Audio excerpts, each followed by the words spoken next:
at um, our seminar of our Circular Business Academy program of the year 2021. This program is dedicated to circularity and the understanding of risk in the context of circularity. My name is Yuri Giacomelli. I have a pleasure to guide you through today's program. We are pleased to welcoming so many registered participants today. Many of you circular expert practitioners. This is actually the seminar intended to this class of circular expert practitioners. It's the second one. The first time we met, it was a year ago, and unfortunately, our situation due to the pandemic could not allow us to get together again in person. But this is the second one, and definitely not the last one this year, dedicated to professionals in their respective fields of expertise who are particularly motivated and engaged with questions related to circularity, and also to all of those who are getting there or who are not yet formally a part of our class, but are expert practitioners in their respective practices. So welcome all of you. We are glad to see some new friends, and we are glad to welcoming some of our regular participants. This seminar has received quite some turn up. We are awaiting over 30 people today. Actually, more than 60 registered participants for the two-day seminar are on our list.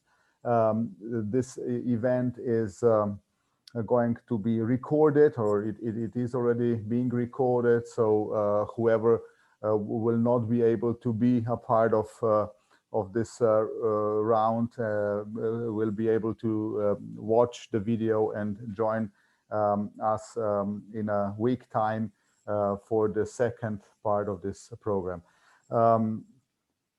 Allow me to share the screen and introduce the topic of the day, which is dedicated to investing and financing circular innovation, the financing projects and companies engaged with circular transformations, and those who are seizing opportunities related to circularity, and who are at the same time contributing to a more circular and more sustainable economy overall. When we talk about financing, or more specifically to investing, we talk about assuming risk and managing risk. This is going to be the focal topic of these two sessions. Let me, before we begin, let me thank to the Public Scholarship Fund of the Republic of Slovenia, which has been supporting a good part of our this year's calendar. And thanks to that, this event is also co-financed by the sources supporting this type of activities in the shared program of the public fund. So we thank you very much. And this means that it is freely available, and so free of charge, and it is made possible to be and accessible to many participants who are interested in the topic. We are going to follow our program of the day, which will which will engage us in about a 2-hour time frame. We are going to talk about the assessment of circular and linear risks of a banking portfolio. Our speaker, Slaven Michkovic, who is the senior analyst at Novak KBM, will take this topic. Slaven is also a member of the CBA faculty. My colleague Jana Farrow will follow by introducing a selection of circular assessment tools, and Sebastian Zuzek, also my colleague, will then proceed with the presentation of the Circularity Assessment Score, an assessment model developed by the Circular Business Academy, which was launched a year ago, and this time we can share with you our results and lessons learned in the testing year. We will also announce some progress, the most of it in the second part of the seminar. These are our speakers. Welcome. Welcome all, and I would also like to welcome two other speakers among us who are already present here.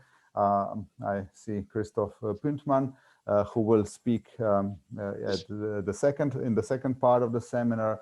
There's also Katja Kleb, an experienced professional in leadership and HR development, who will also speak in the second part of the seminar.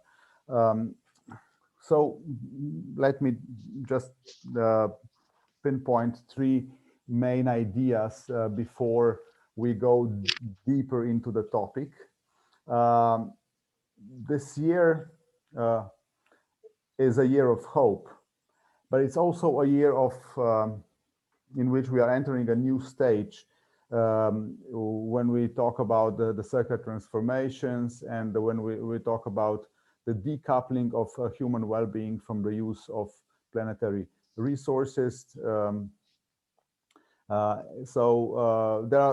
three groups of reasons, fundamental groups of reasons. One is that new technologies are maturing, technologies that can disrupt the old ones and help our economies move away from towards the decarbonization, the use of more sustainable resource use that can accelerate circularity and are based on renewable energies.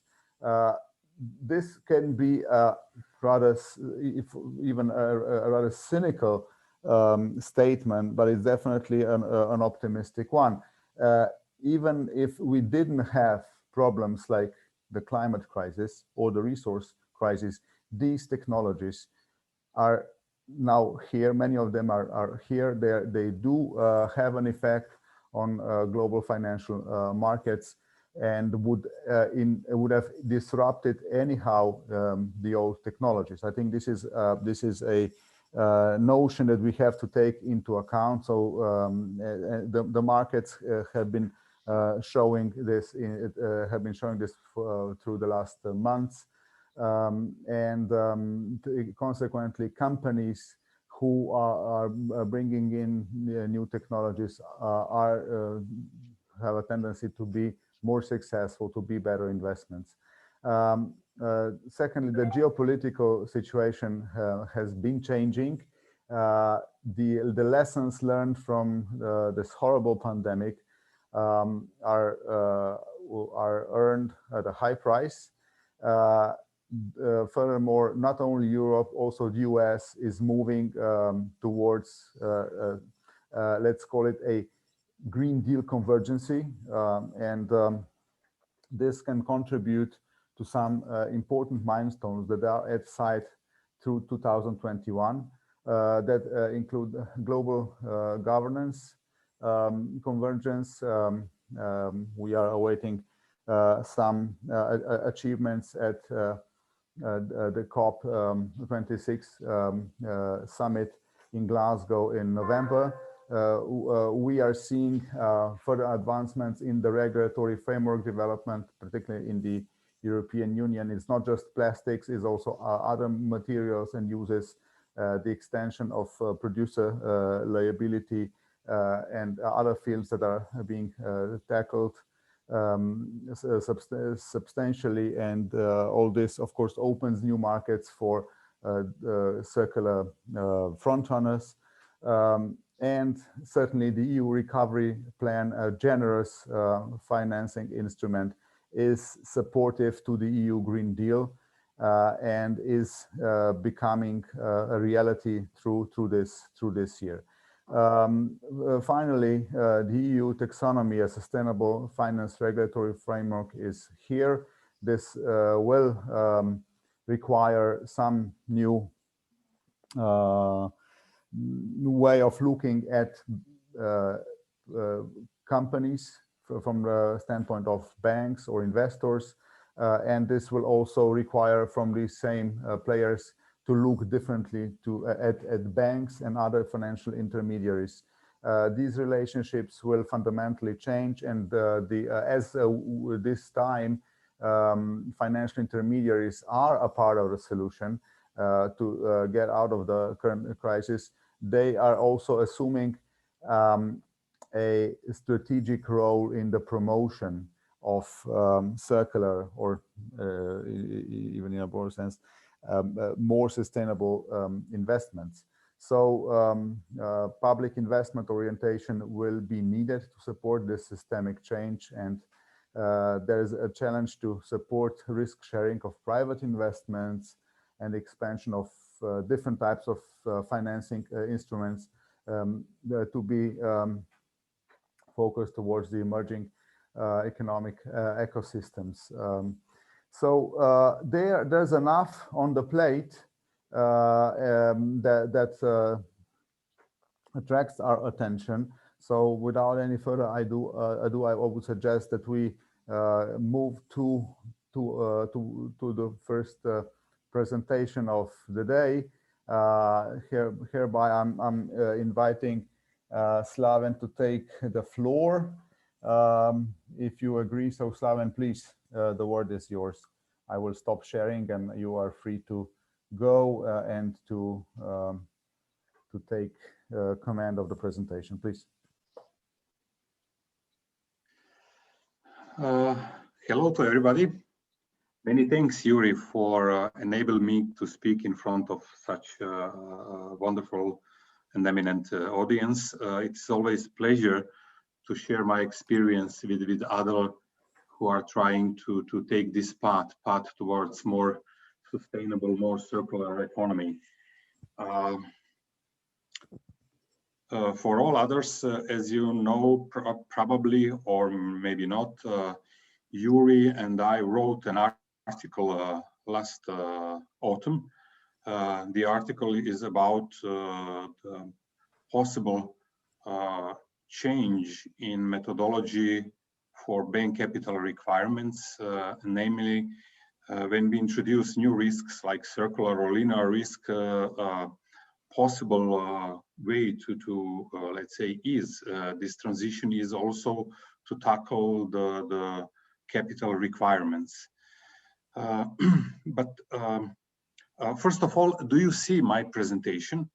Slaven, we see your presentation, but yes, if you click to the presentation mode, it will be perfect. Great. Is it better now? It's wonderful. Good.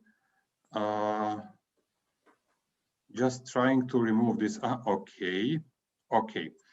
So let me start first with taxonomy, as you mentioned it, Yuri, in your introduction. Namely, it's not only about circular and linear. Today we are speaking about green and brown. We are speaking about sustainable and responsible investment and financing. So there are many new terms, and I believe also having in mind situation in my bank, it could be a little bit confusing. Now the banks are in front of introducing mostly the so-called climate risks. And we are speaking now about circular. So I would like first to emphasize that according to EU taxonomy, the transition to circular economy is one of the environmental objectives. So if somebody asks, where are we having in mind all these different categories, green, brown, sustainable, responsible, I would like to emphasize that circular economy and sustainable finances are two mutually enabling policies, like it is written in the name of the slide you are watching at. And even more, the EU taxonomy recognized the transition to circular economy as one of the 6 major goals. And just to remind you, the EU taxonomy is nothing more than classification system which enables categorization of economic activities sectors that play key role in ECG or climate change risks, I may say, in having in mind that transition to a circular economy is one objective. Also, the risks which can play a role in transition to more circular economy. So to be included in this EU proposed taxonomy, the economic activity must contribute substantially to one of these goals. And once more, one of these goals is definitely transition to circular economy. I think this is very important to emphasize. So this is it. This is about,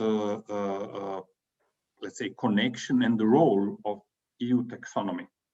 Okay.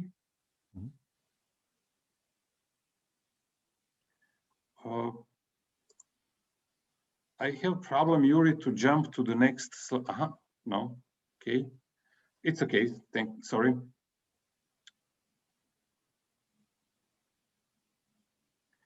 So, what is the major challenge for the banks? Well, you can imagine it's always about financing. So the major problem or challenge for the bank is the cost of financing of this transition to the circular economy. We believe, when I said we it's Yuri and me, because we wrote together this article. So we believe that we can classify all these reasons in 2 major categories. First of all the risks coming for, let's say, existing model. When I said existing, I mean linear industry. These risks are not identified in banks' ranking or classification system. So usually what banks do today is they look at your profit and loss statement, at your balance sheet, calculate financial indicators, and upon that indicators decide, let's say, what will be the interest rate of the possible loan, and so on. So this is the, let's say, the financial statements are the only source of let's say, rating categorization of the clients of the bank. In addition to that, it's not only that these linear risks are forgotten or negligible in today's rating analysis, it's also that the specific profile of circular businesses is also not taken into account. So the possible benefits of possible circular projects are not taken into account when the banks analyzing the companies which are asking for the funds for the projects and so on.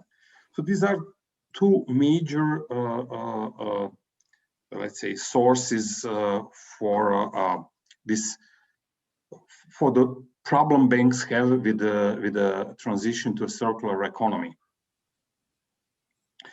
I may continue in that line. So it means that many companies are not rewarded for some positive impact on environment. This environment could be also the social one. So all these possible positive impacts are neglected. They are simply not taken into account. And not only that, also the negative externalities are not also taken into account. So you may conclude that currently, let's say, the banks simply do not care about positive on one side and negative on another side impacts the clients or future clients of the banks may have on environment.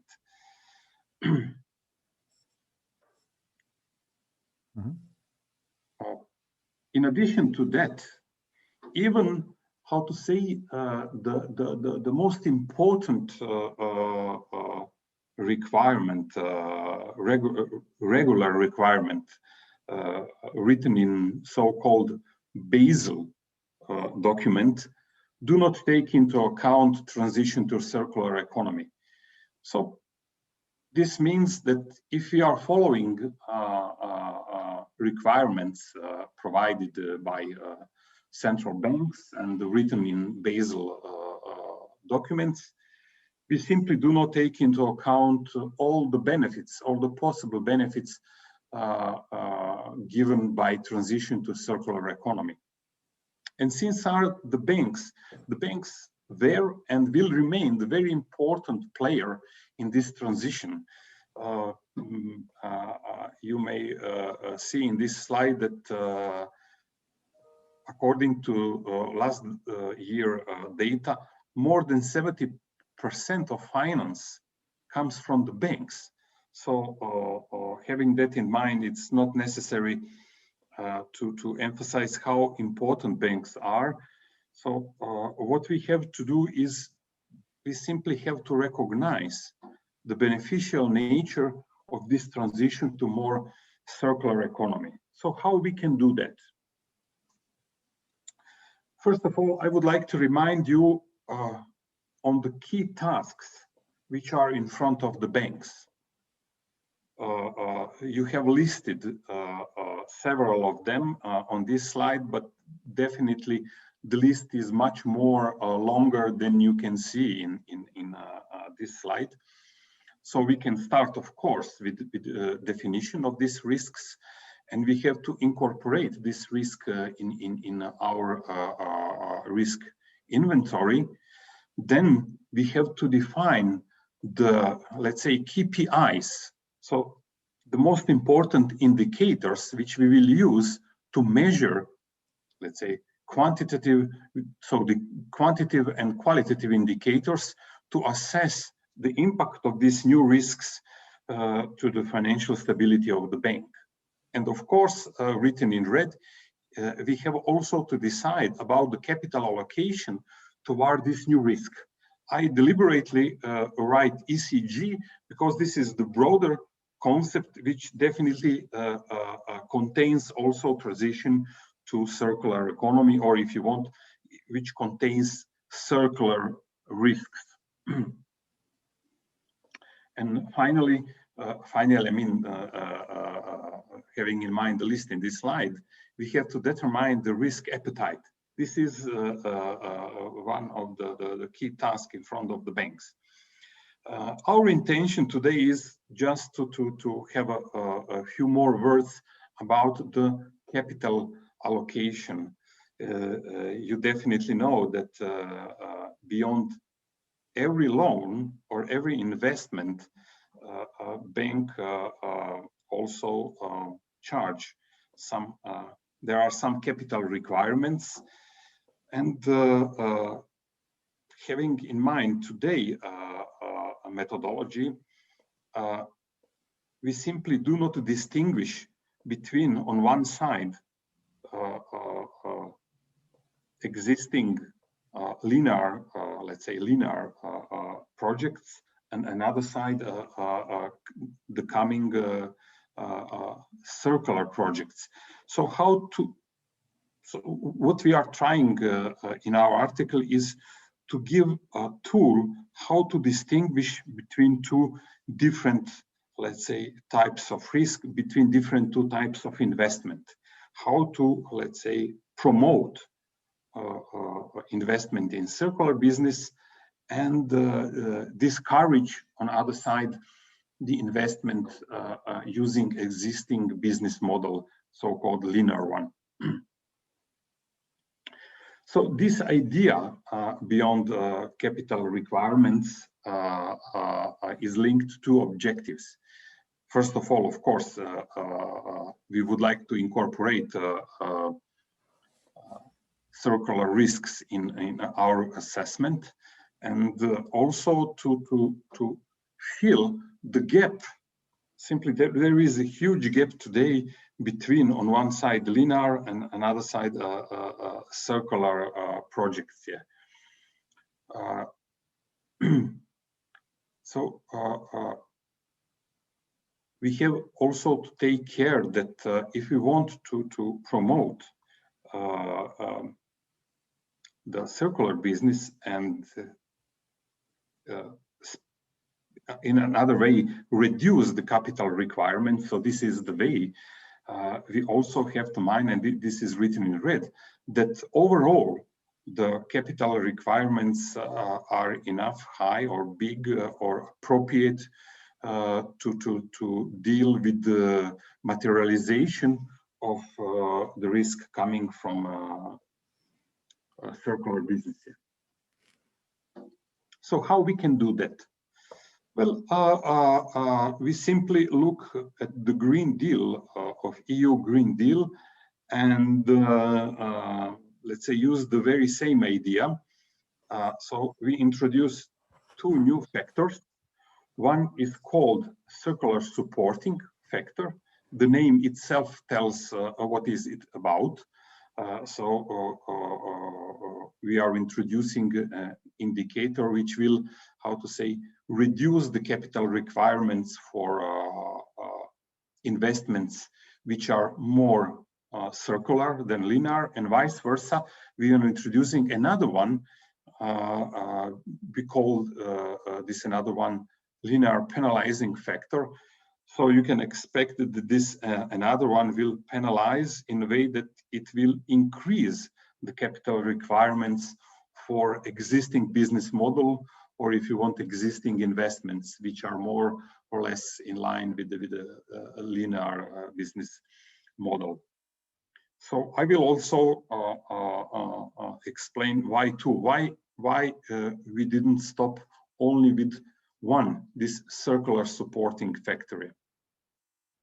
Here I hope you don't mind that I how to say, sorry, introduce a formula. This is one of the two. I just want to give you a broad idea what is about. So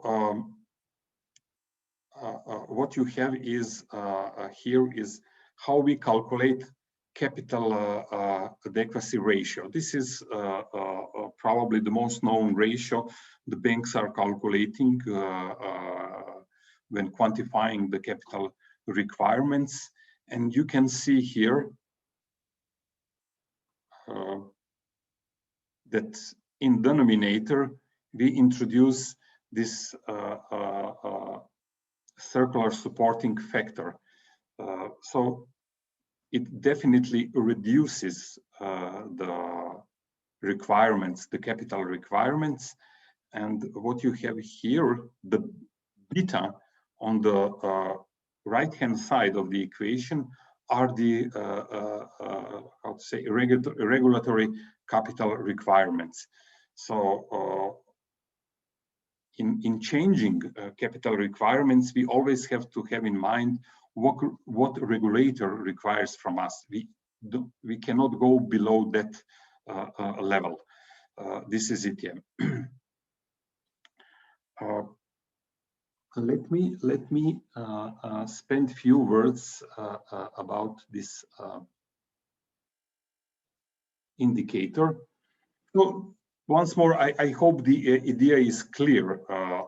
The capital or the capital adequacy ratio is simply we obtain that indicator when we divide bank's capital with risk-weight assets. And these risk-weight assets are decreased for, let's say, circular investments. Well, in a way, this is, how to say, acceptable idea, unless, let's say, like critics emphasize, unless there are, how to say, more these circular projects which just have a name, and in reality these are not real circular projects, and too many. These projects can cause the so-called bubble called circular washing, yeah.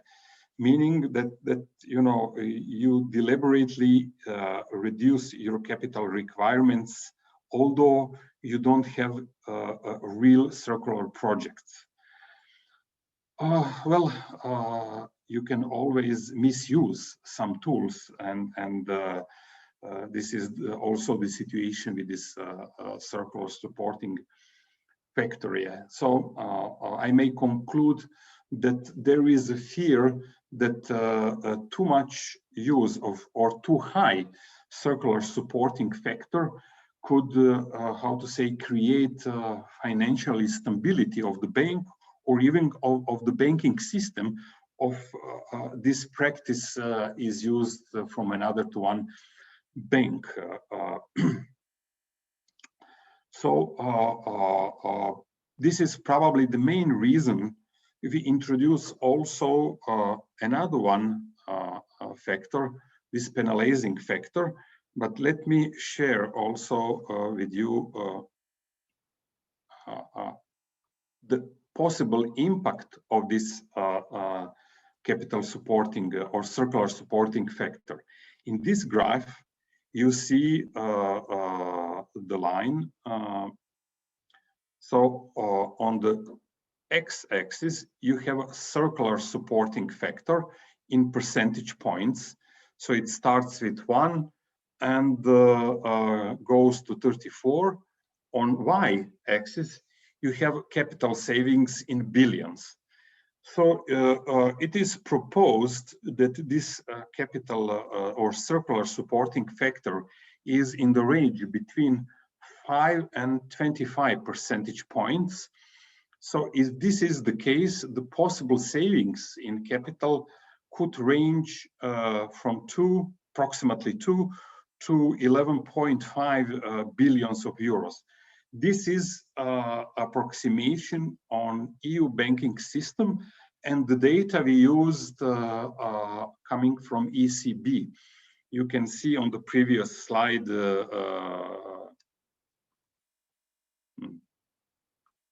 you can see the table. So the numbers from this table are taken from public source, public databases of ECB, and represent the EU banking system. So the assets of the EU banking system. Yeah.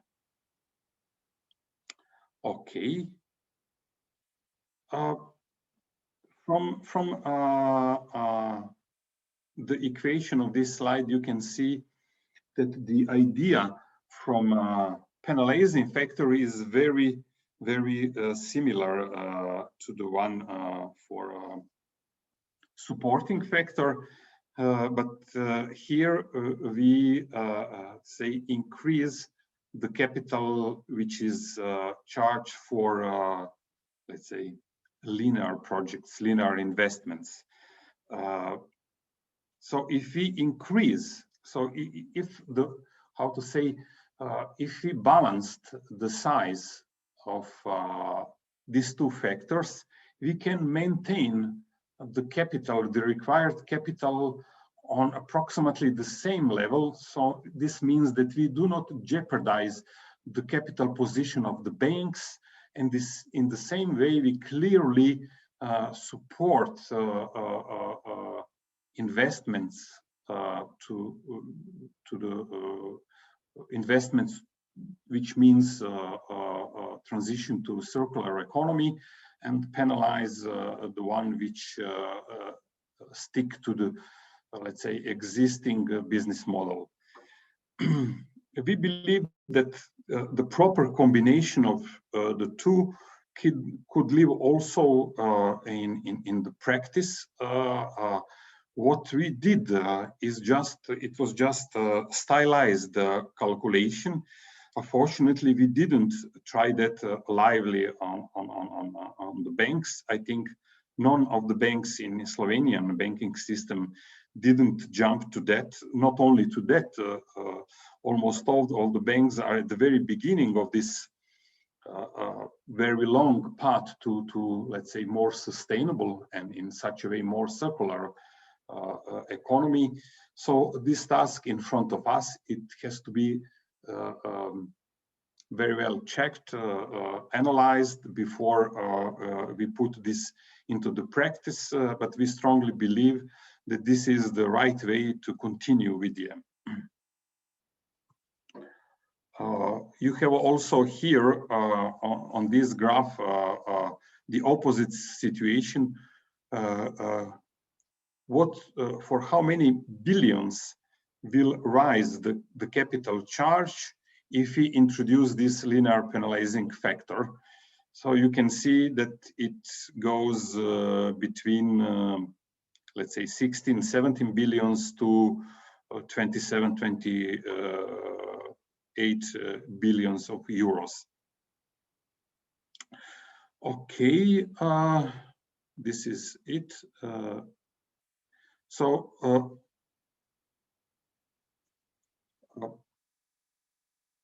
Yeah, as I said, the proper combination of these two can really lead to, let's say, sustainable position of the banks. It will not be jeopardized, and another way, another side, it will promote path to more sustainable position. So, Yuri, this is more or less it for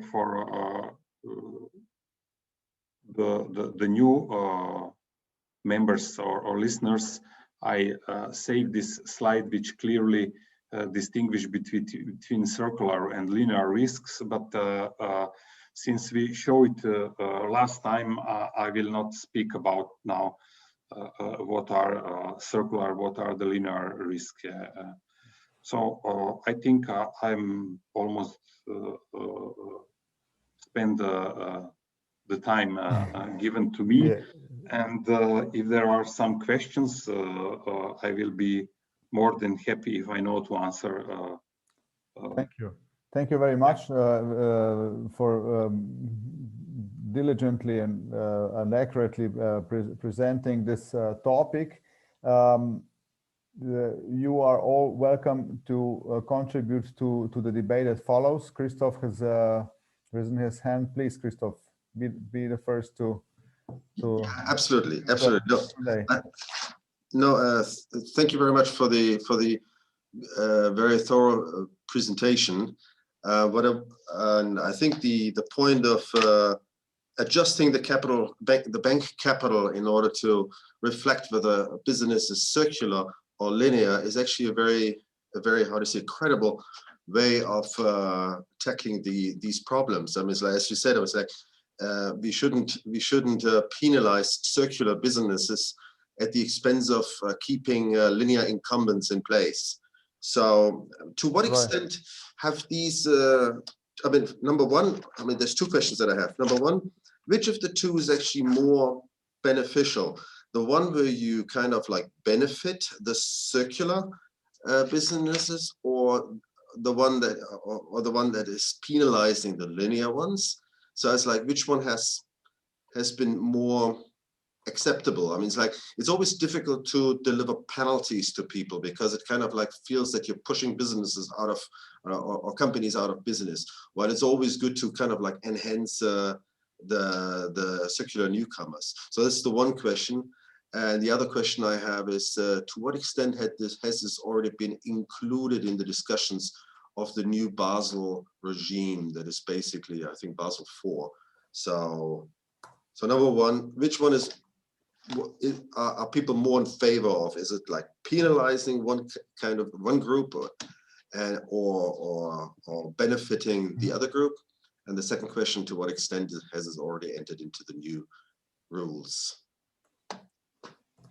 Thank you very much, Christoph.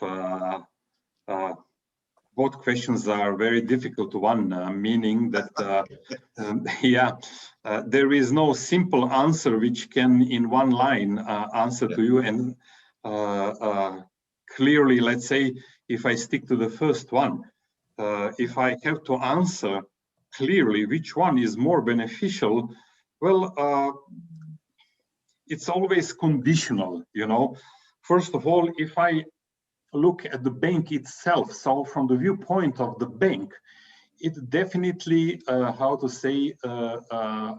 depends on the structure of the portfolio, you know, what kind of portfolio we have. You know that EU taxonomy categorized all the investment, all the assets, and there are one which are, more green, more sustainable, or let's say more circular, and there is another sectors which are not so. So from calculation point of view, it definitely depends. So what I want to say is how quickly one of these two will catch up and will reduce the capital if we speak about circular projects, or increase the capital if we are speaking about linear. Well, it clearly depends. What we did or what we intend to do with Yuri is also to use the tool which he already and his team developed. So this is CAS, Circular Assessment Score. Why I'm speaking this here? So you can imagine that picture is not black and white. You don't have projects which are clearly and 100% linear, and the projects which are on the other side 100% circular. Probably, as we used to say last year, there are many shades between these two poles. And our intention is to measure the level of circularity, and this level of circularity will calibrate actually, let's say, this beneficial factor, or maybe this one penalizing factor, or both of them. So to be more precise, we would like to really, connect the level of both these factors with the level of circularity, if you want. And then maybe we can be more precise when trying to answer to your questionnaire. Absolutely.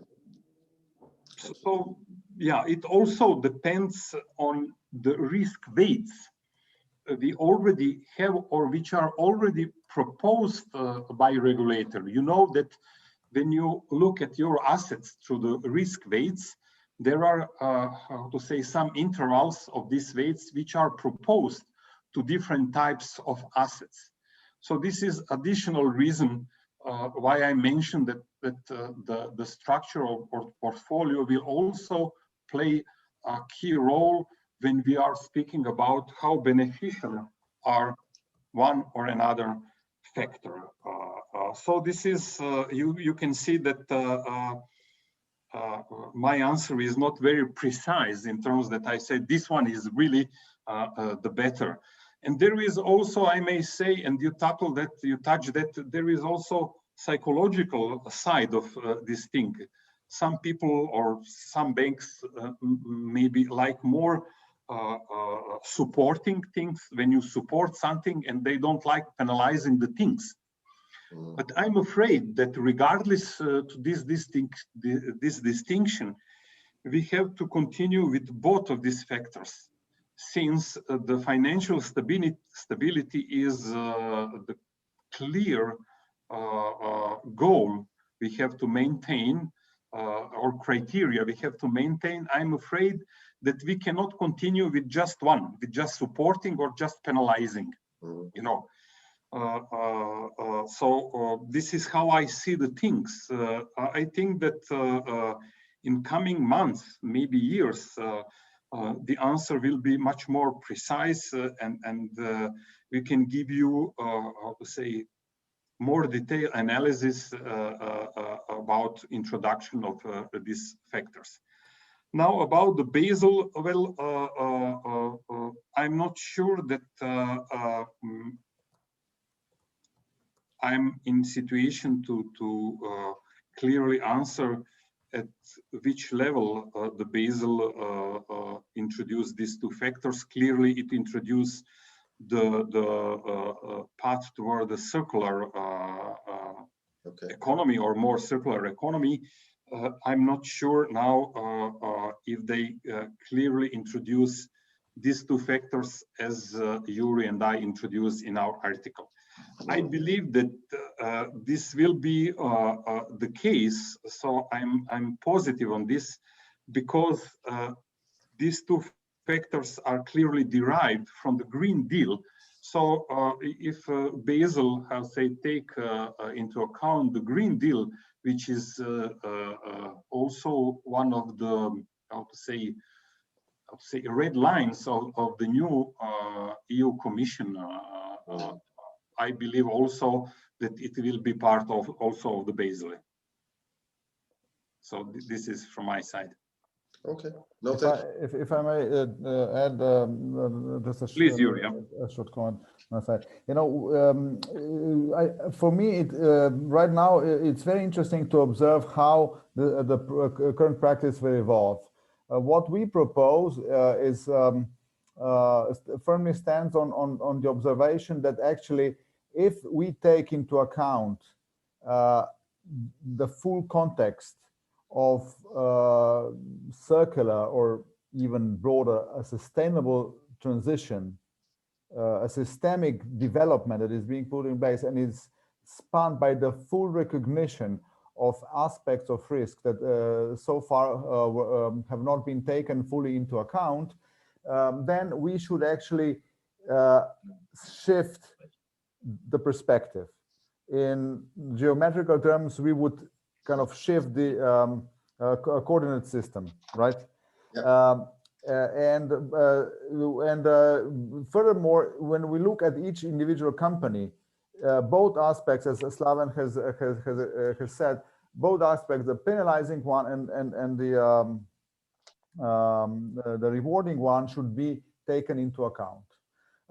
We also see other ways of tackling the same problem, like adding one more aspect to the current risk analysis. Like, you know, people say, okay, we have got market risk, we've got liquidity risk, I mean, this and that, and we haven't taken into account the climate risk, for instance. So let's see whether a company is exposed to the climate risk. And to our knowledge, this can be very partial, and because actually it overlooks the fact that when we really want to comprehend the current situation, all aspects, all components of risk change. And that is the fallacy in which banks and other intermediaries sit. This is the fallacy that, it not just has a negative consequence on imperfect allocation, or suboptimal allocation of resources, of financing resources. It actually exposes the banks themselves towards risk of which they are actually not very well aware, and don't have a good ground to manage them.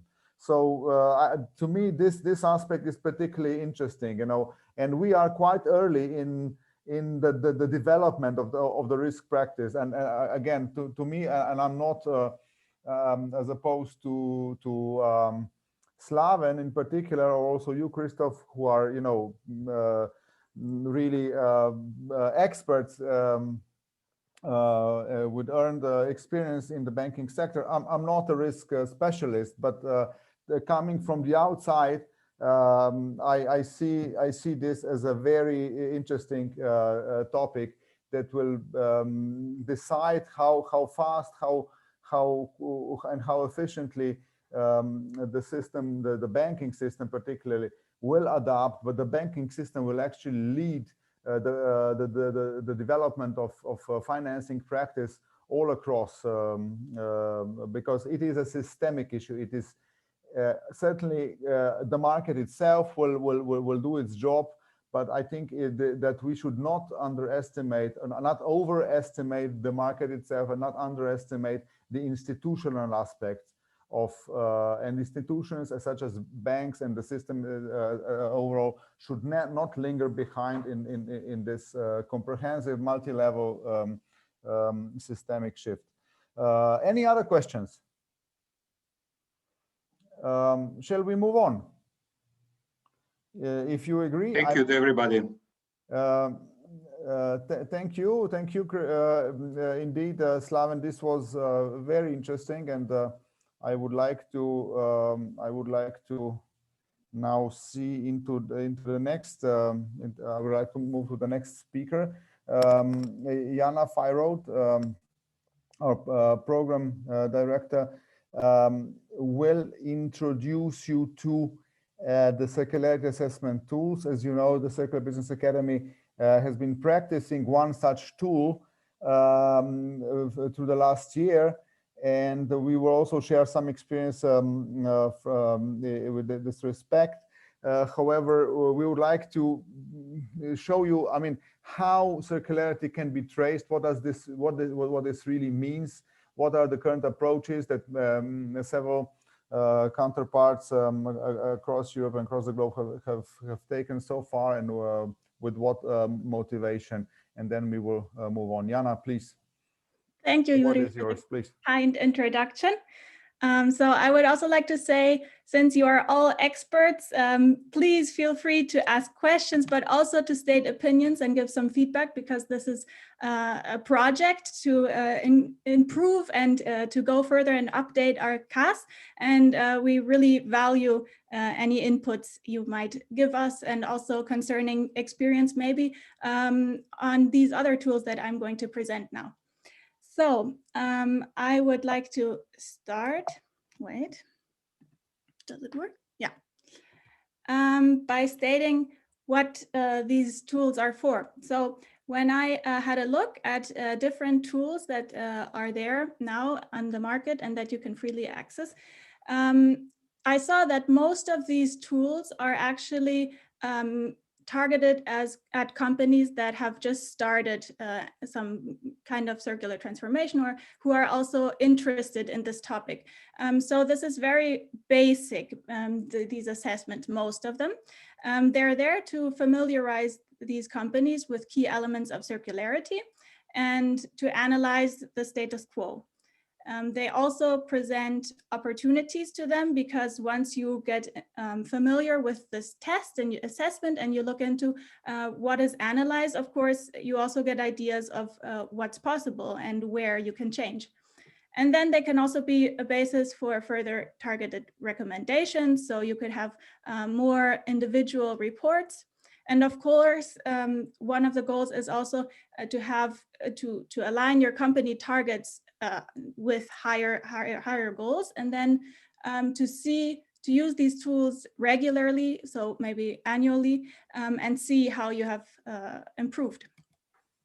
At this point, I would like to just mention the difference between assessing and measuring, because this is a question that's asked very often. So when we look at companies, we assess how well they're doing in circularity. We don't measure this because measuring is really based on quantitative data, and you can you can check or you can measure how well an economy is doing. But really, if we look at this for companies, we want to know what kind of capabilities they have to integrate into a circular economy, and also how well they are performing. Now I would like to go into the overview, and just so I already mentioned it, but this is a non-exhaustive list. So there are really a lot of tools out there, and we can't go through all of them. They all have different focus areas. Here are just some that are restricted to circularity, that are real circularity checks, and we will have a look at those.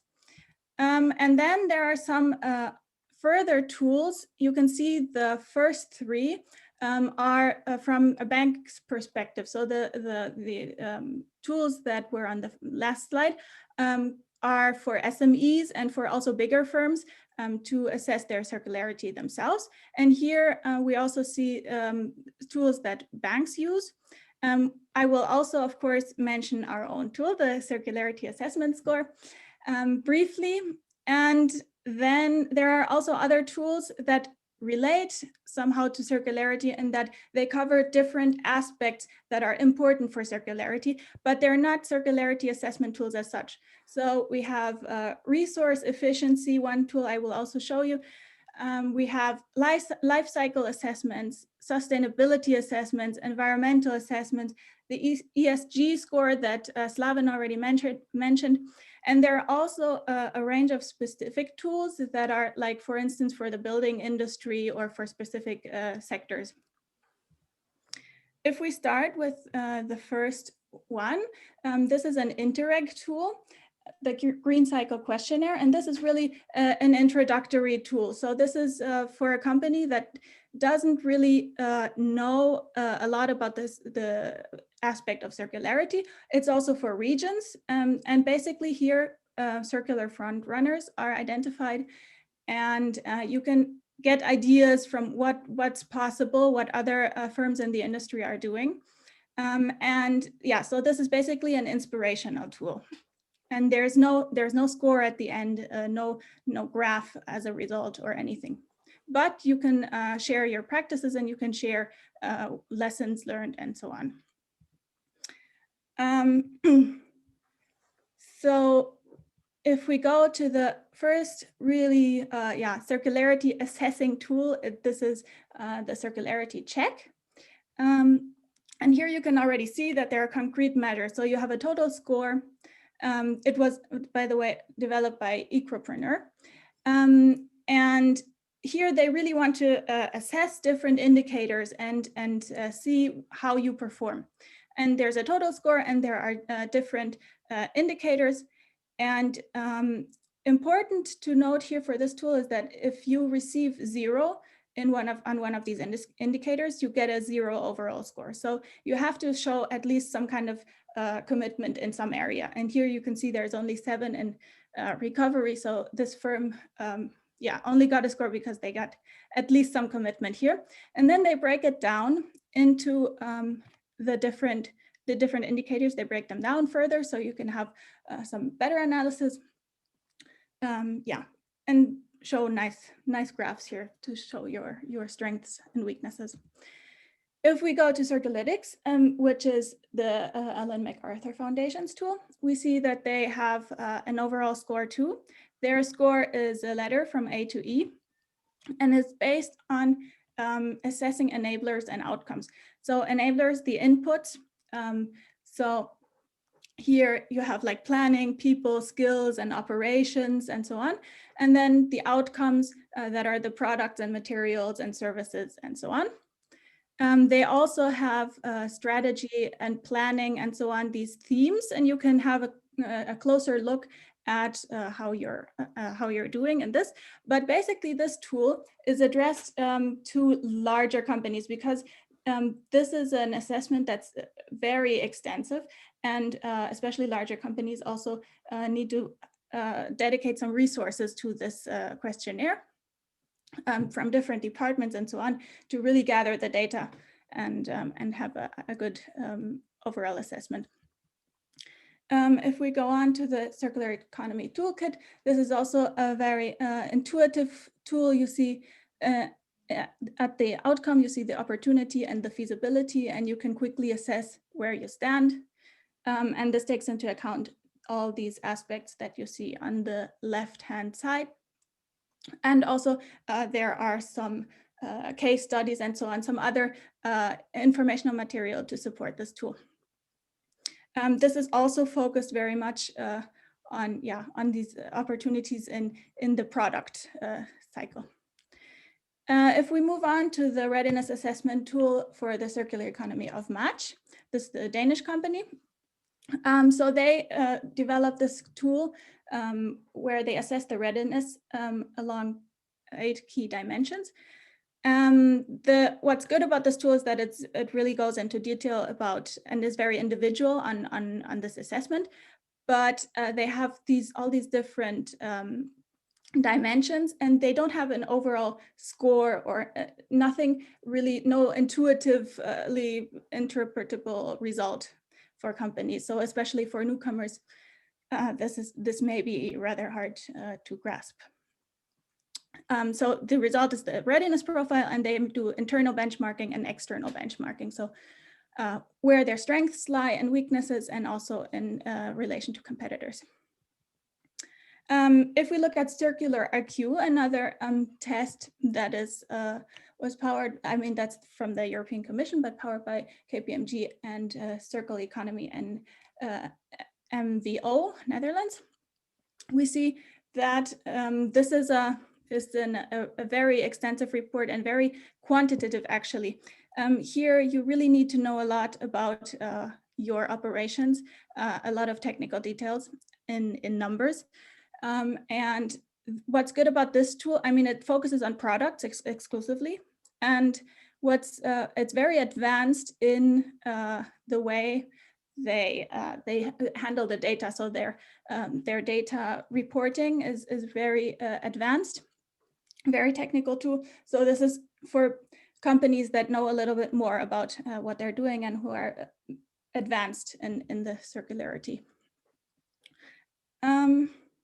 And then, of course, our own tool that I will just quickly address because we will focus on it later. Sebastian will also say something about it, and Yuri, especially next time when we look into the new CAS.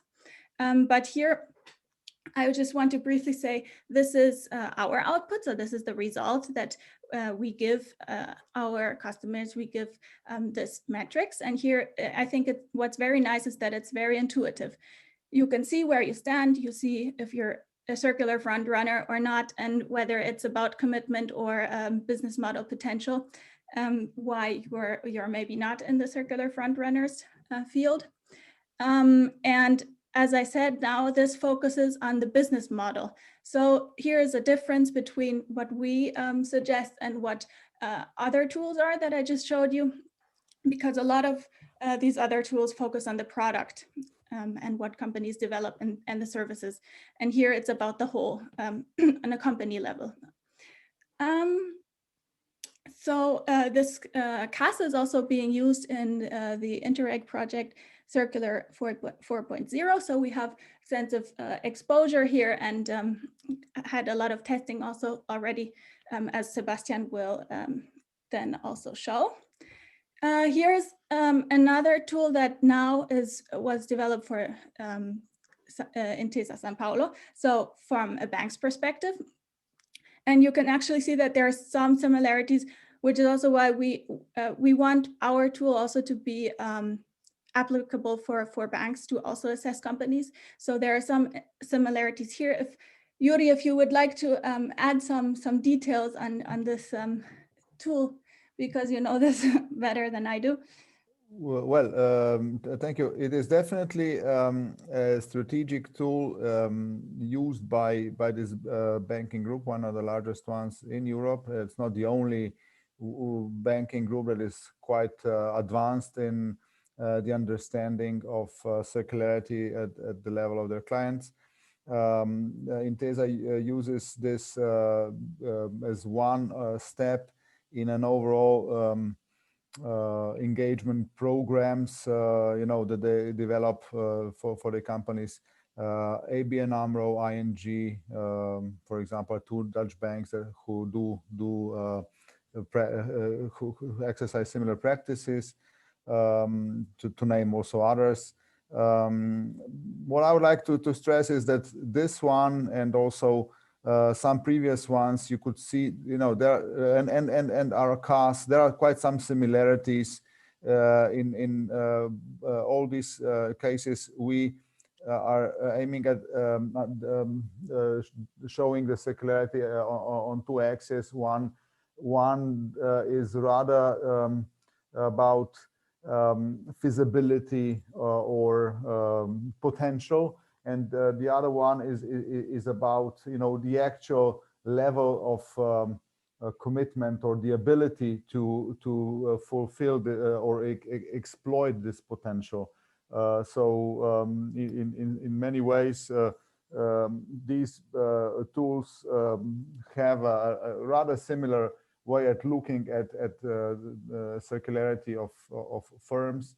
What also confirms what you have said at the beginning, Jana, that these are, no matter how, precise the scales can be, and they can be also, of course, numerical measurements.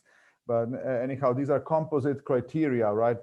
Both axes are normally composed of several criteria, and the way how they are construed necessarily involve some subjectivity, because they are based on a certain point of view, and certainly they want to demonstrate how a company contributes to the overall circular economy in which it operates. So that would be my comment. Thank you. Okay, thank you. I would just like to show you one more tool that I promised you at the beginning that is not specifically a circularity assessment tool, which is the self-assessment tool by EREC, the European Resource Efficiency Knowledge Center. And here you can see an example of a tool that is really there for companies to assess how they're technically doing in their operation. So in the firm, here it's also a rather fun model, because you can click on these different items in the office, and then you can see how well you're doing in this, like in terms of food waste, cleaning agents, whatever. But this is a tool that you can use on the side, maybe because you can also return later. There's no need to complete this in one sitting, and it's a fun tool to see how you're doing in your daily operations. But it's not, strictly speaking, a circularity assessment tool in terms of the total, the output, either like the product or service of this company, or the business model per se. So I just want to show you here a table that I did of these different tools. But I will just go into a few things, because basically I presented the tools, and if you have questions later, we can go back, or you can also access the recording, of course, on our website and the presentation. So we said that Green Cycle is more like a first, gives companies a first idea. There are no graphs, and it's very general, while the Circularity Check is a really extensive questionnaire, and there are a lot of there are 5 indicators. And you can also examine it more in detail, so this is more advanced. Circulytics, similarly to the previous tool, is also more advanced, a lot of detail, and more aimed at bigger companies, actually, for now. But they also have plans to do it to focus more on SMEs also in the future. The CE Toolkit, that's really interesting for additional material also, and includes an introduction also on case studies. Match, that has the readiness profile, and you can see how well you're doing in comparison to your competitors or also in terms of your departments. The circular IQ, the one that's really focused on the data analysis and very detailed programming. And the circularity assessment score, of course, our score that Sebastian will say some more things about now. And yeah, and the one we just went through, that's not strictly focused on circularity. So if we conclude, I would like to say that I found through this research that most assessments target SMEs. There are some exceptions, of course, and they target SMEs that have just begun with their circularity journey. So they try to keep it simple and intuitive. The focus of most of these assessments are products and services. And all of these questionnaires somehow struggle between the many complex questions to provide an in-depth report. And then on the other hand, to make it easily accessible for SMEs and understandable and also not to take too much time from companies, of course.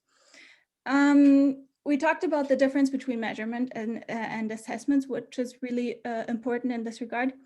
And lastly, I would like to mention that all of these tools need more submissions and more data to improve and increase their relevance so they can adapt to what companies need and to make it more intuitive and simpler. And yeah, and we will see more about this now from Sebastian, who will talk about the statistics of CAS and our submissions. Thank you. Thank you, Jana. Thank you very much. Any questions at this point, please? Yes, I've raised one question. So there's a praise by Vasco. Thank you very much, Vasco. Appreciate it. Please, Christian. Yeah, okay. Now the question is, now you've shown us, I think, 9 different systems or 8 different systems which have circular economy, and then this one special tool on the resources. But I mean, it's like if you go back to those which kind of like put a score to the different SMEs. Have you seen any SME that has basically been tested by the different systems and how the different systems score them? I mean, do they all rank in the very progressive circular economy companies, and another 2 maybe they're complete failures? Have you seen any analysis which compares them? No, I haven't seen any of these. Okay. No, like all of these presentations and so on of the tools, of course, they only present the front runners, and because this goes hand in hand. They promote the tool, they promote these partner companies, and so on. I couldn't find any really bad ratings or analysis of this, because also all of these tools are anonymous. So anything that's shared, if the company doesn't agree to present their score. Okay, no, it would have been interesting, because at the end of the day, we're providing all these different systems, and we want to see how an actual particle in that system behaves in all these different magnetic fields, and then are they all deviated in the same way, or are the outcomes very different? Okay, that's also it's a very good question, Christian. So I may add to that, just to confirm, first of all, that yes, it is not, there are not many examples shared openly about the overall result, the overall picture of how circular companies are around us by any of these measurements or assessments. Some, particularly those who are more complex, they are more kind of tools that help initiate one-on-one advisory cooperation. However, I can share that, for example, Intesa San Paolo said publicly that after the first year of the actual use of their circular economy standard, they went through less than 60 companies. So they started, with thorough, but the one-on-one approach, and furthermore, are our concept, the circularity assessment score was first developed in a much more comprehensive way than it is now exposed publicly for the Slovenian Development Bank. And in the first year,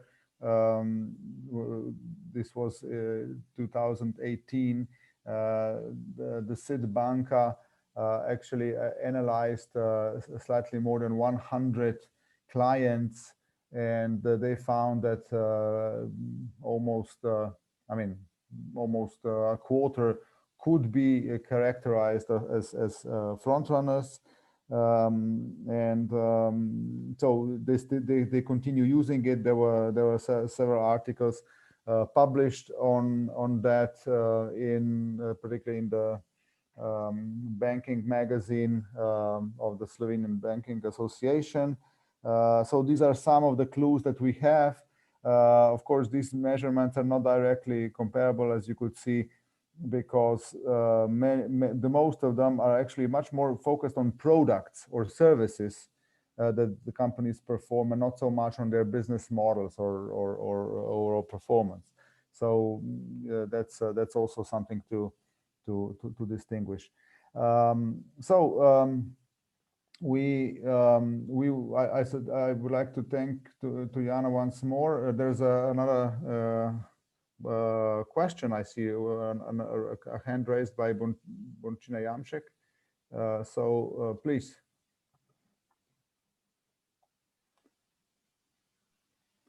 Yes, Dana. apologies. That was a mistake. It's not a question, but a very interesting presentation, I must say. Okay. But I would like to hear more first. So no problem. Thank you for your comment. But I've seen another one by Dexter Pajarillo.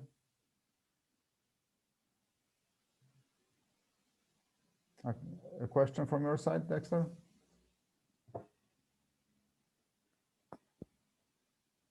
Or maybe it was well, now Dexter can come back later. Let us see 1 year from the introduction of the circularity assessment in its quick version to the open public. We have raised quite some interesting results. So Sebastian Žužek, my colleague here with us, will go through the key lessons learned, and they will also somehow indicate where the concept may further evolve and integrate into the present needs of financial intermediaries and transformation managers. Sebastian, please. Thank you, Yuri. Thank you, Yuri. Hello, everybody. I'll share my screen now. Please tell me if you can see it. Yes.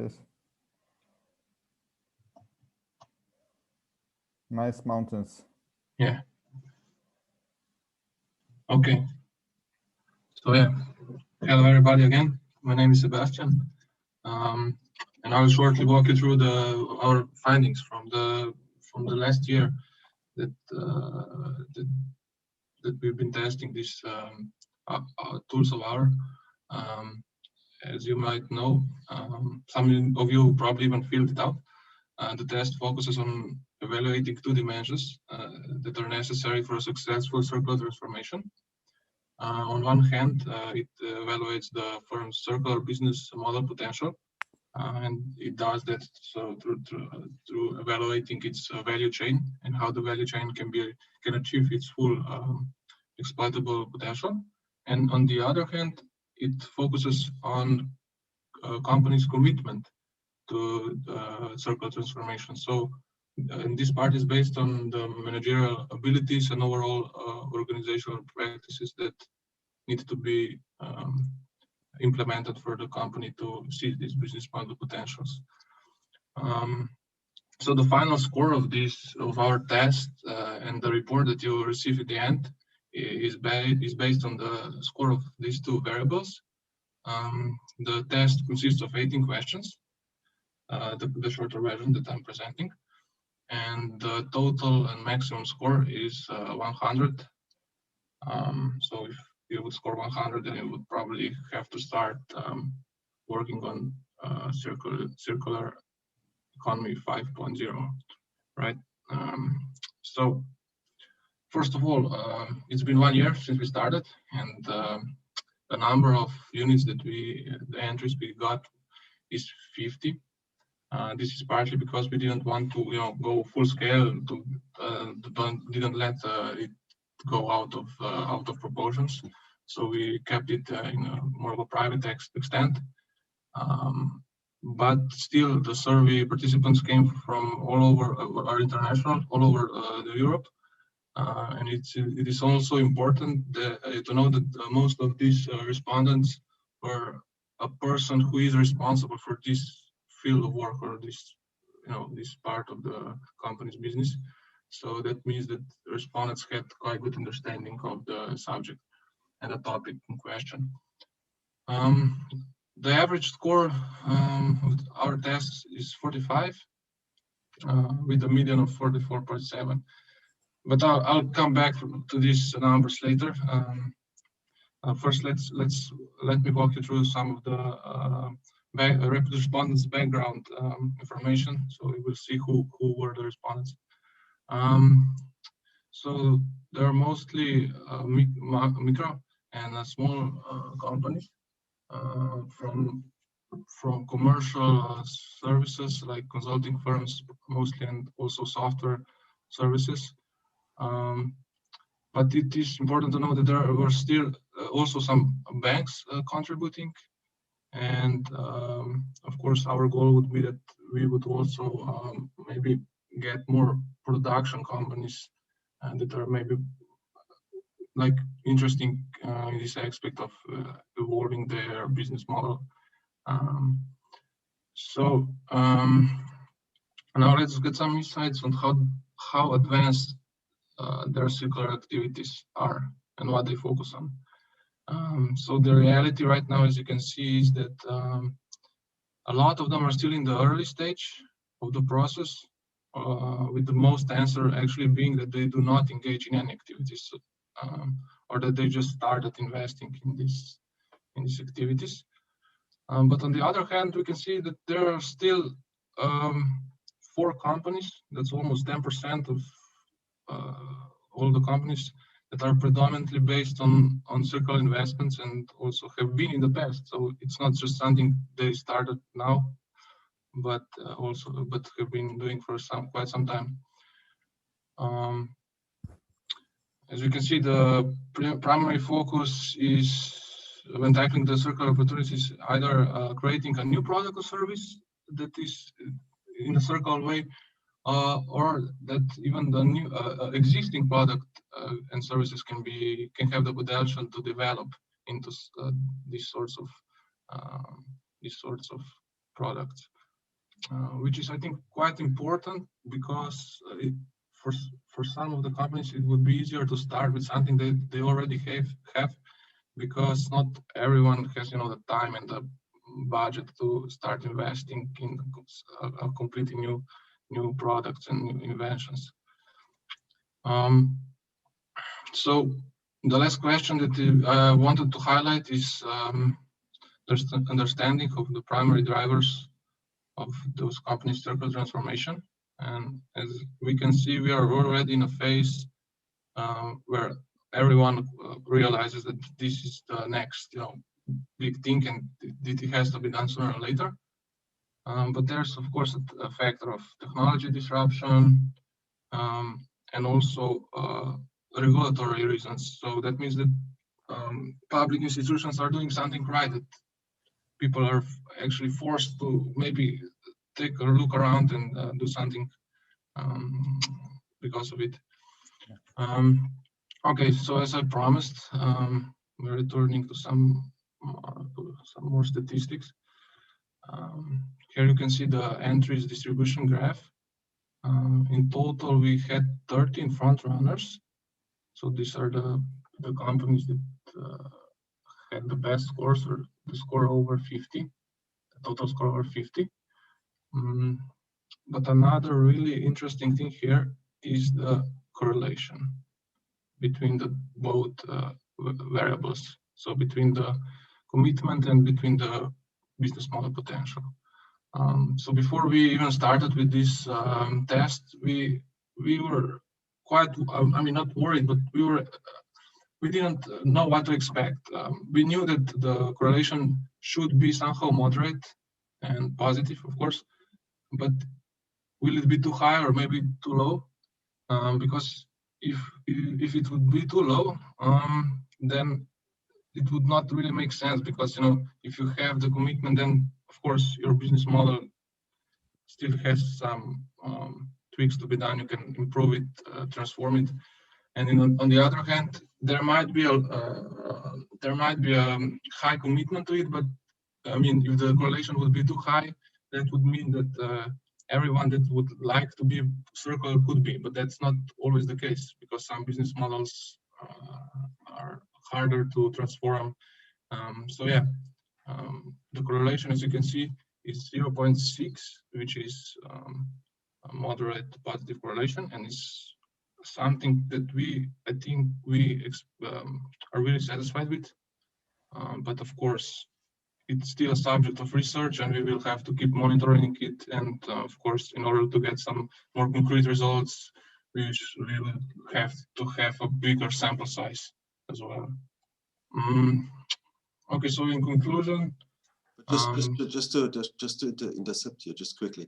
Yep. If you go back to your previous slide, sure. on the correlation, first of all, 59% is you call it moderate. It's still significant, but if I look at the graph and I just simply plot a line through it, a regression line, and I see those points, how they say scattered around, you have two huge outliers. Yeah. So these two outliers are actually driving most of that correlation coefficient down. So you may actually want to check that is true. how solid these two results are, because if you can exclude them for whatever reason, this correlation should be rather 80%. But that's my point. Okay. Yeah. You could improve your results. Yeah, thank you for this comment. Yeah. There is still like a lot of analysis to be done. That's a good point, Christoph. Thank you. But you know, these results were hand checked, and I understand that they look statistically, they look as outliers, but we actually excluded all those results from the database that looked like missing values, or that were not honest, right? So behind every door there's a real respondent, a real company with a real situation. So they are outliers in a way that they also represent companies that are in this situation where they have a strong commitment, when they are well managed, let's say, and somehow committed, motivated, but their current business model does not allow for much more, or at least this was their self-assessment at the moment. So in order to increase their potential, they would need to do much more. So I would tend not to exclude them. That is my point. I'm not saying excluding. I mean, yeah. But as for the rest, yes, and certainly it's something expected. I mean, it would be quite surprising if the correlation would be, you know, very, very low. It would be. I think the point is that there should be a level of optimal correlation with regard to data, and most probably when we get more data, we will be able to establish what this optimal level is, and so this remains a point of observation. But I'd also like to draw your attention to another thing. Here you see the green area, the so-called unexplored territory. What kind of comforts me, because it shows that the responses were overall quite honest. I would be preoccupied if very many respondents, would assess themselves as already, winners of the circular transformation. But we could see that, yes, there are some of them who claim they are front runners, but not many have, have reached beyond the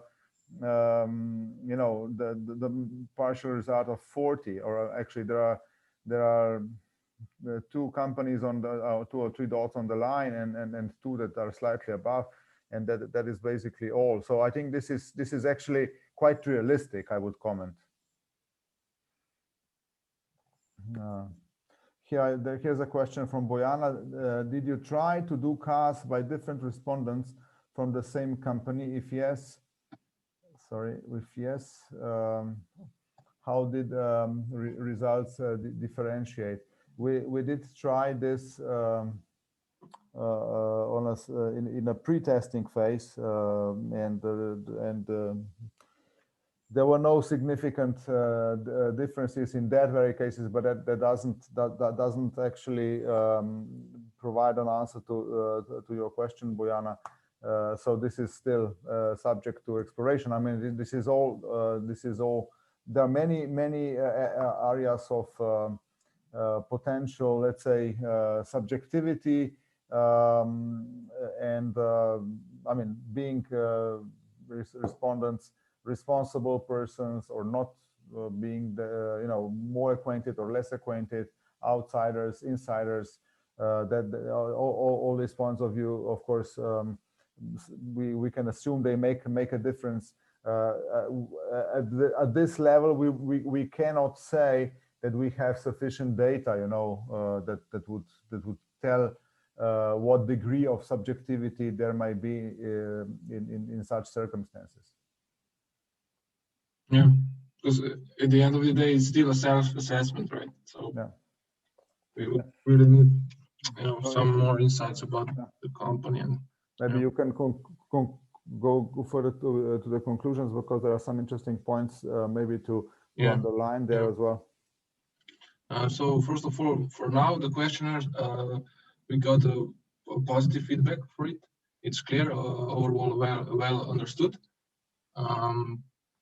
We are still working though on improving the text of the questions as we go along. So we are in the process of adding some additional explanatory notes, so that even people that are not maybe so well informed about this topic or don't know about the vocabulary will be able to use the tool.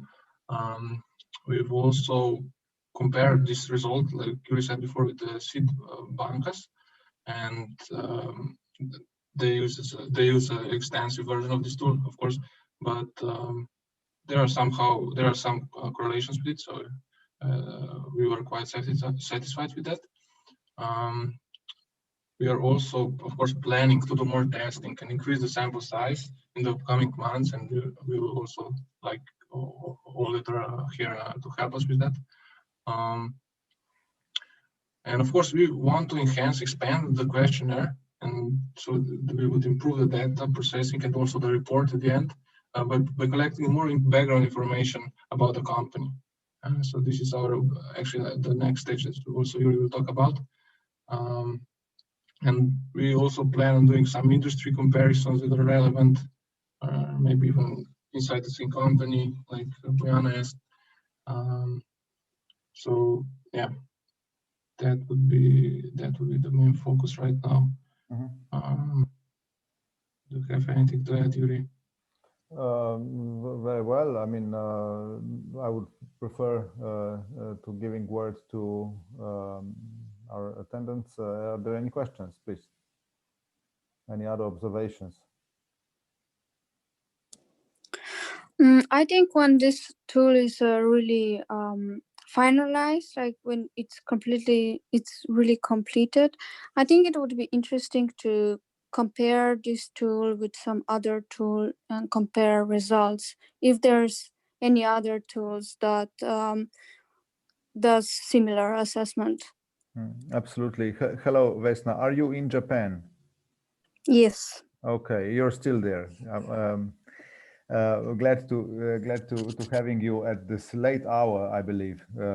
Yes, we would like to, because such comparisons would help us improve and help us also get to some answers. Because, for example, we are questioning ourselves: is it good enough that each factors assessed are equally pondered? You know, we cannot really tell at this level. We try not to mess too much with you know, we try to exclude subjectivity to the maximum extent, but only such comparisons would give us further reassurance. So so we have been observing this, and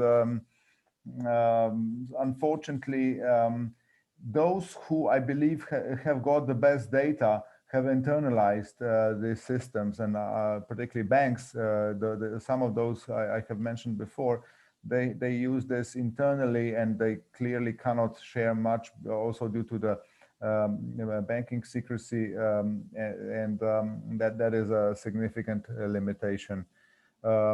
However, we are now entering, as you see from these conclusions, we have received, after a year, we have received some assurance, because first of all, there were no complaints about the understanding of the questionnaire, and the most of those who initiated the questionnaire have also completed the questionnaire. So this means that it's quite well understood. It's not too difficult. Certainly the comparison that we can have with SID Banca is also quite reassuring, as Sebastian already said. Now we are working on improving the report. The report can be improved in two ways. One is that we can introduce, now that we are coming into the area of large numbers, we can introduce some useful comparisons.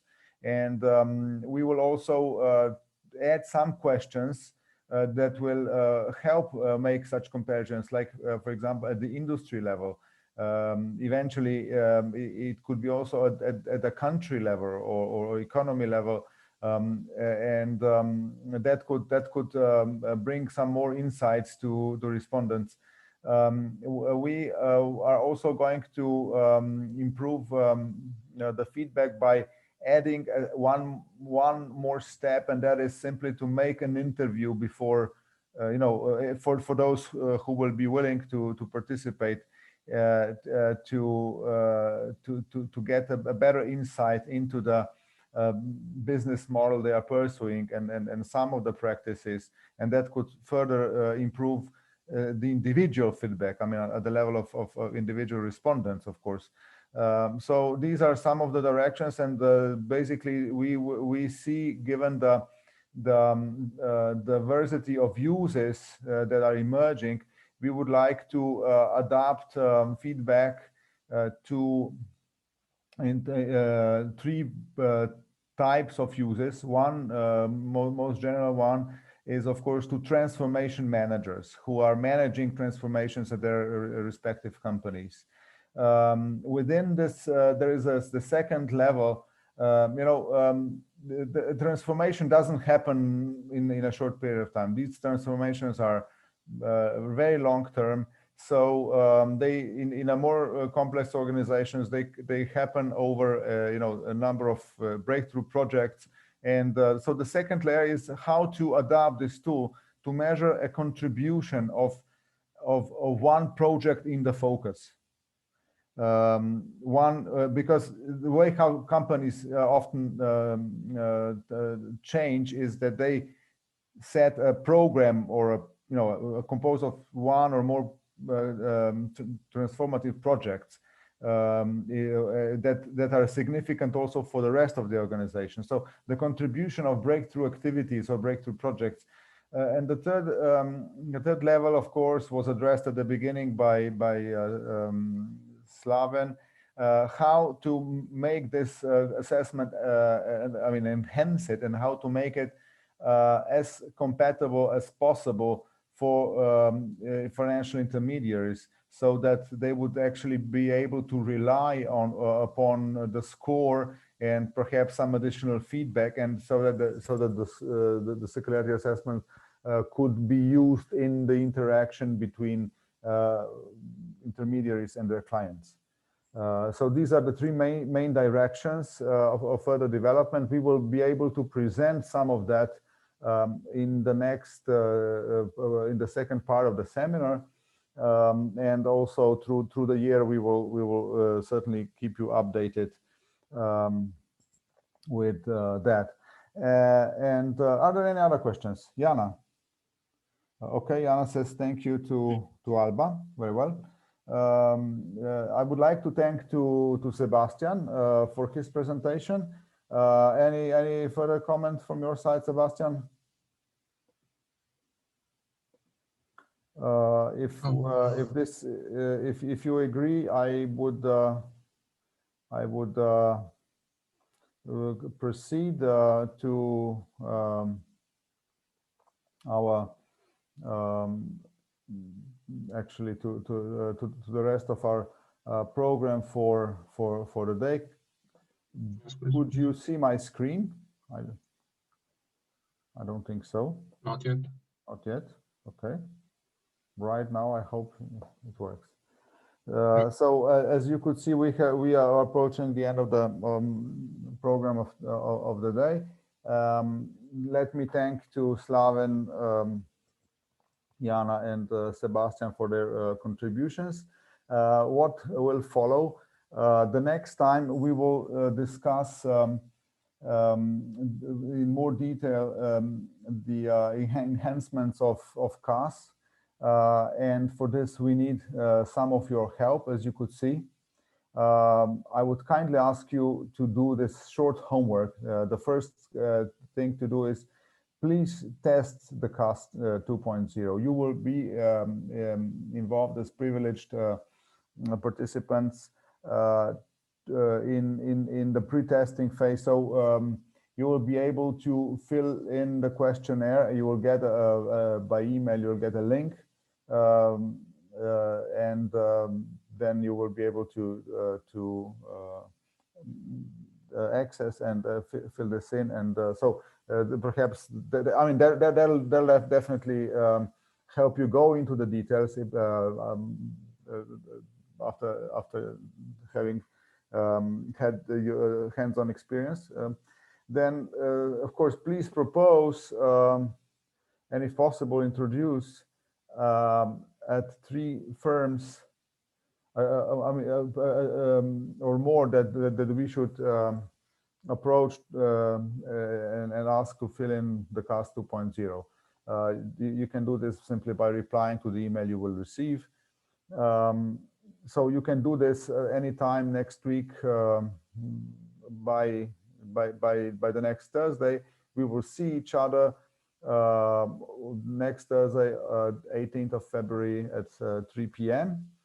Central European Time.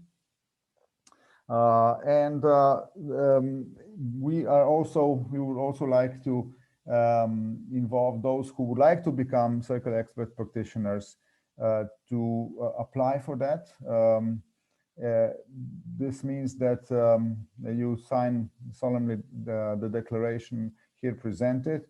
You will receive all these slides. So if you would like to cooperate with the Circular Business Academy in the future and be privileged invitees to the seminar stream and to others, you are most welcome to doing so. And we will accept this indication, and of course by declaring your willingness, we will bear this in mind and continue engaging you all into our activities, which are dedicated particularly to this class of circular expert practitioners. Everyone will receive the certificate of attendance. Everyone who will attend this seminar in both sessions, in the first and the second part. We understand that some people who were registered today actually wrote us that they would not be able to make it. We will ask them to look at the question, to watch the video, and this and the homework will be one of the will be the conditions together with the attendance in the second half to also to join in and to be able to receive the certificate of attendance. So I would like to thank once more to the Public Fund of the Republic of Slovenia for scholarship and HR development for supporting this activity. Are there any further questions, gentlemen, ladies and gentlemen, please?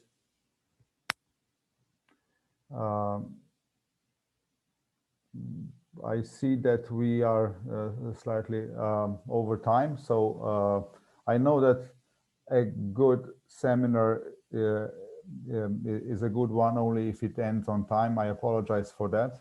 I hope you enjoyed the time we spent together.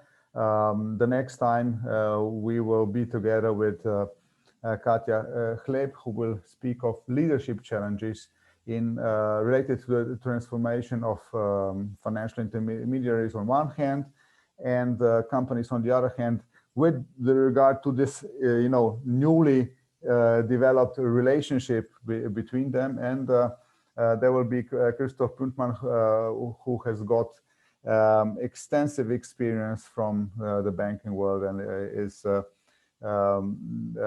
founder of Highbrook Advisory, and will try to analyze, what are the critical points in which banks will be changing in their contents and in their structure to match this new role, a very important business and societal role that they have been undertaking, thanks to the taxonomy and the broader context that is coming in. So I thank you all, and I'm looking forward to seeing you soon, to seeing you in a week time, Thursday, 18th February at 3 p.m. Have a good evening and bye.